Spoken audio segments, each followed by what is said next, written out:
tous, merci beaucoup de votre invitation. Je suis particulièrement fier de pouvoir partager ici notre expérience d'une réalisation collaborative. Vous allez le voir à travers cette réalisation. Donc, je suis le médecin en chef Pierre Pasquier, je suis anesthésiste réanimateur de métier, je travaille à l'hôpital d'instruction des armées Percy à Clamart. Un petit peu pour vous donner le fond du problème, c'est l'expérience des conflits actuels où les armées occidentales ont accumulé un peu plus de 10 années d'expérience de prise en charge de blessés à l'avant, notamment en Irak et en Afghanistan, et puis à l'heure actuelle pour les armées françaises en Afrique sahélo-saharienne, au Mali, au Niger, où on est confronté à des conflits qui sont non conventionnels et asymétriques. On n'a plus deux armées, la rouge et la bleue, qui s'opposent. Sont des techniques de guérilla qui sont mises à l'avant par les belligérants, avec notamment l'utilisation d'engins explosifs improvisés, improvised explosive devices, qui sont les premiers impliqués dans les morts au combat. Et malgré ces changements des modes opératoires de guerre, on a pu assister à une amélioration du taux de survie des blessés au combat, qui dépasse maintenant plus de 80% des blessés au combat survivent, et ce qui est à mettre en opposition avec des taux de mortalité, des taux de survie beaucoup moins importants au cours des derniers conflits lors du XXe siècle. Voici en bref un engin explosif improvisé, donc qui est une bombe artisanale qui est fabriquée à la maison et qui peut provoquer d'énormes dégâts. Ça a des implications pour le service de santé des armées qui a été de modifier la doctrine en projetant au plus près des combats des médecins, des chirurgiens et notamment en appliquant, nous allons le voir, des techniques de sauvetage au combat et puis, comme l'a précisé Vincent préalablement, d'effectuer des évacuations sanitaires précoces pour que les blessés soient pris en charge rapidement sur le territoire national. Au combat, on meurt dans les premières minutes et dans cette analyse de près de 5000 blessés, on a pu constater que 90% d'entre eux décédaient avant d'avoir atteint une unité médicale opérationnelle, en anglais Medical Treatment Facility.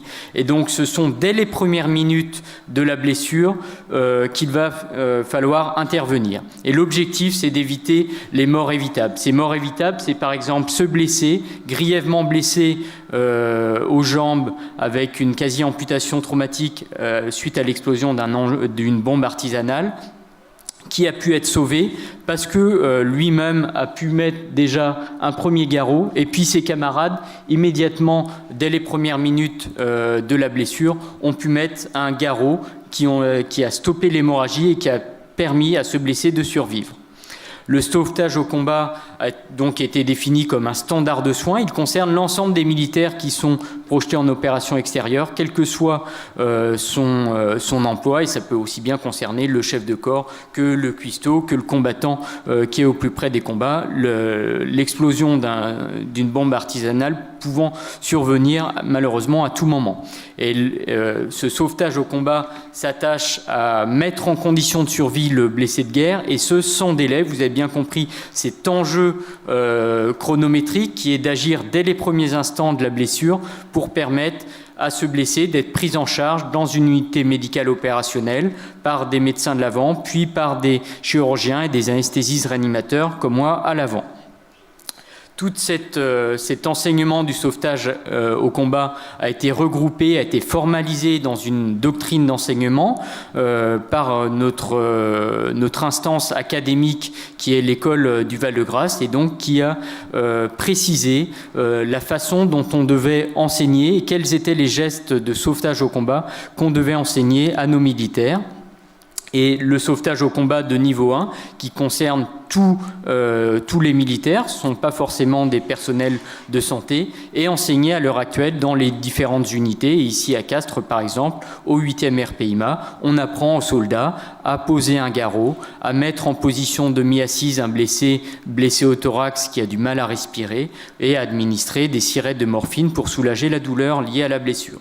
Le sauvetage au combat de niveau 2 concerne des auxiliaires sanitaires qui sont des combattants qui reçoivent une formation santé spécifique pendant plusieurs semaines, et il se fait dans les centres médicaux des armées. Le sauvetage au combat de niveau 3 concerne le binôme médecin-infirmier projeté à l'avant et se fait dans des centres d'entraînement et son enseignement se fait dans des centres d'entraînement par la simulation à la médecine opérationnelle.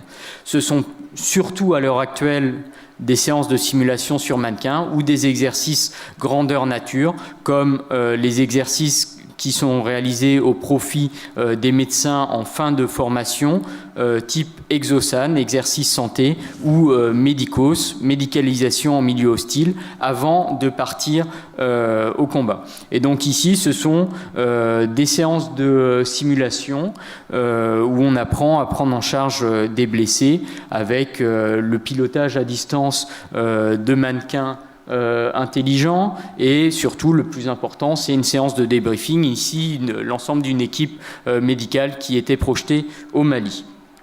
Dans les exercices grandeur nature, on fait comme le précise la doctrine de l'US Navy, we train like we fight and we fight like we train. Exactement, on fait de l'entraînement dans les mêmes conditions qui sont celles que l'on rencontre très à l'avant. Et ici, vous voyez l'entraînement de fusiliers marins commando et d'équipes médicales avant leur projection à l'avant. À côté de ces techniques de simulation physique, a émergé depuis de nombreuses années la notion de serious game. Ça s'apparente à un jeu vidéo, mais ça a des velléités extrêmement sérieuses. Et il s'agit d'expériences en 3 dimensions, interactives, temps réel, qui ont des buts de formation et d'apprentissage et d'entraînement. Et l'armée américaine l'a perçu depuis de nombreuses années déjà, puisque au début des années 2000, l'armée américaine a développé un serious game qui s'appelait America's Army et qui avait pour but à la fois d'attirer des nouvelles recrues, mais également de les former à travers des exercices dans un jeu vidéo. Et le serious game est devenu au-delà de ces expériences, un outil majeur en e-santé. On peut citer par exemple le serious game Pulse qui concerne la traumatologie, où on apprend à prendre en charge de façon virtuelle, mais un peu comme je le fais quotidiennement dans une salle d'accueil des urgences vitales, un patient qui se présente en état critique avec une équipe médicalisée. On peut l'ausculter, on peut poser des voies veineuses périphériques, administrer des médicaments, ventiler un blessé qui aurait du mal à respirer et intuber la trachée, tout ça dans des conditions qui sont extrêmement proches du réel.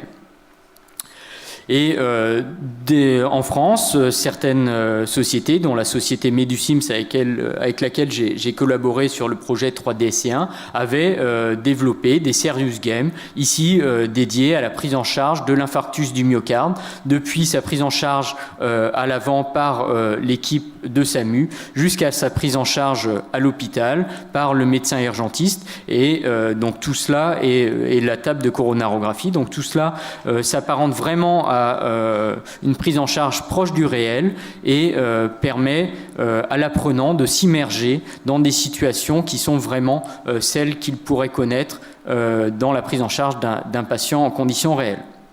L'objectif de 3DSC1, les objectifs ont été multiples. Il s'agissait d'améliorer non seulement les connaissances, mais également les compétences pour les techniques de sauvetage au combat, d'apprendre en faisant dans un environnement virtuel, selon des principes qui sont conformes à la doctrine du service de santé édité par l'école du Val-de-Grâce. Ça représentait certainement un gain économique et logistique, parce que c'est pas la même chose, vous comprenez, d'organiser des exercices grandeur nature comme les stages de médicalisation en milieu hostile, où vous avez besoin de faire intervenir des instructeurs, des formateurs, des équipes médicalisées qui vont être projetées. Et donc là, c'est la possibilité de s'entraîner un peu partout où on le veut et à tout moment.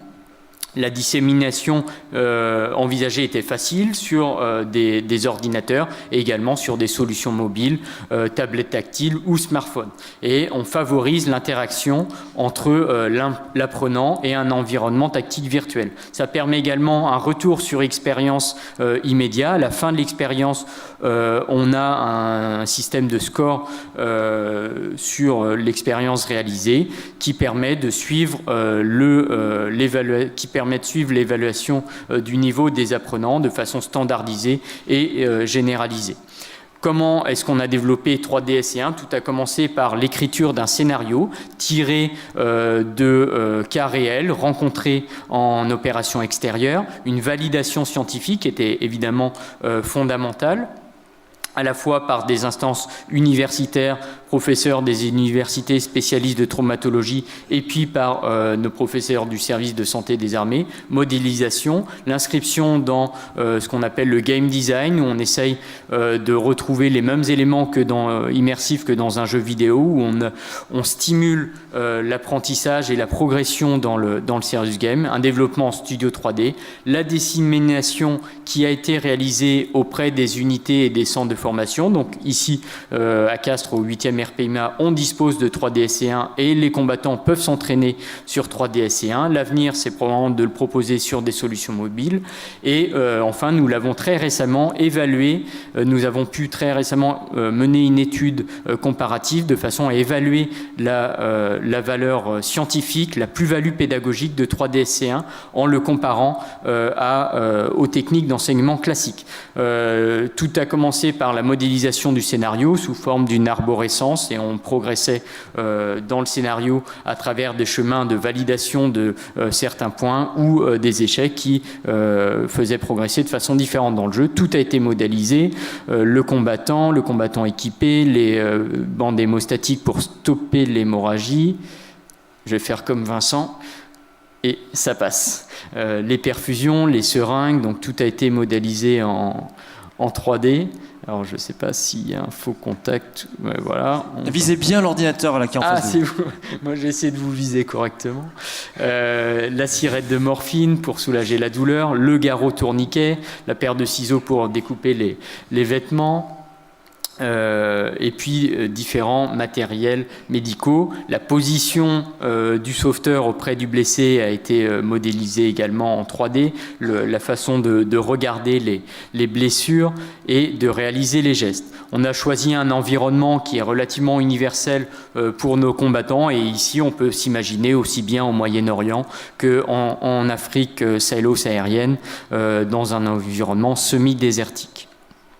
Certains gestes fins ont été enregistrés avec des techniques de capture de mouvement, motion capture, et ici, par exemple, l'enregistrement de la pose du masque à oxygène, mais c'est en particulier la pose du garrot tourniquet, du garrot tactique qui a été enregistré, puisqu'il s'agit d'un geste fondamental pour la prise en charge du blessé. La première cause de mort au combat, c'est l'hémorragie, et on sait l'arrêter avec la pose d'un garrot tourniquet. Dans 3DSC1, vous comprenez qu'il ne s'agit pas uniquement d'une équipe de SAMU qui serait déployée au bord d'une route. On évolue dans un environnement tactique qui est celui de la réalité des combats, où les équipes de santé peuvent intervenir sous le feu, et donc cela implique des choix tactiques, et donc on choisit par exemple dans 3DSC1, vous allez le voir, lorsqu'il y a une explosion, soit de s'engager directement sur le lieu de l'explosion, ce qui est probablement un mauvais choix tactique parce qu'on ne s'est pas auparavant assuré de la sécurité de la zone.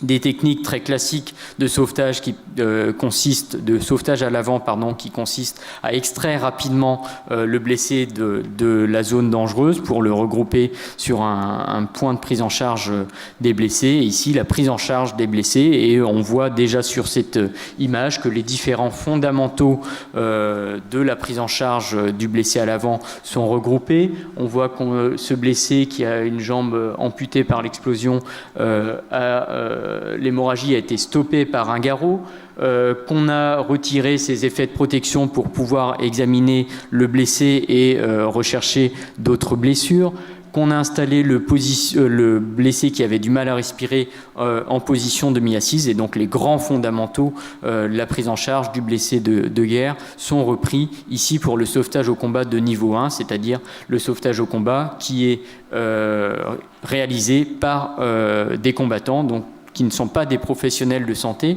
Si on a le son, ça serait formidable. Et donc ici, la présentation de 3DSC1, vous voyez qu'on est immergé dans une équipe, dans un trinôme qui progresse à l'avant. Donc ce sont des combattants, ce ne sont pas des professionnels de santé. Ils subissent une explosion. On leur demande, premier choix tactique, c'est celui de riposter avant d'aller prendre en charge le blessé, de prendre en compte ce blessé et puis très rapidement de l'extraire derrière un point sécurisé. On va pouvoir s'attacher à réaliser les gestes de sauvetage. Plusieurs blessés, des blessures qui sont volontairement exagérées pour qu'il n'y ait pas de place à l'erreur pour l'apprenant, et donc la réalisation des gestes fins enregistrés en motion capture, comme la pose du garrot tactique, la mise en position demi-assise du blessé qu'on a, pour lequel on recherche d'autres blessures éventuelles, et la pose d'un pansement hémostatique, l'injection de la sirette de morphine, l'appel des secours pour pouvoir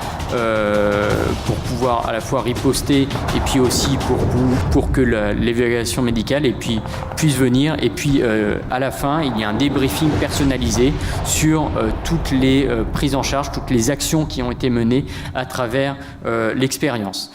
Que retenir de cette présentation de 3SC1? C'est une solution de formation au sauvetage au combat, innovante c'est certain, économique probablement, même si on n'a pas eu d'études encore pharmaco-économiques sur son bénéfice. C'est surtout une formation complémentaire. Il ne s'agit en aucun cas de remplacer les formations existantes, et on a encore besoin que nos soldats manipulent un garrot tactique, sachent ce que ça représente pour le maître, mais simplement c'est des aides à l'apprentissage des procédures qui peuvent être répétées en tout temps et en tout lieu, et ce qui rend beaucoup plus facile, ce qui facilite l'apprentissage.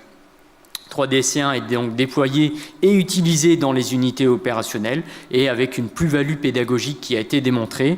L'an prochain, si je suis réinvité, je vous présenterai les résultats de l'étude et j'essaierai de venir en uniforme si vraiment ça fait plaisir. Des remerciements larges, puisque vous avez compris qu'il s'agit d'une réalisation collaborative entre des équipes. Moi, je suis anesthésiste réanimateur, je ne suis pas particulièrement geek ni adepte des jeux vidéo, mais la collaboration avec des équipes d'ingénieurs, de développeurs, des équipes spécialisées comme l'antenne médicale du 8e RPIMA à Castres a permis de développer cette solution. Je vous remercie de votre attention et je reste à votre disposition pour des questions.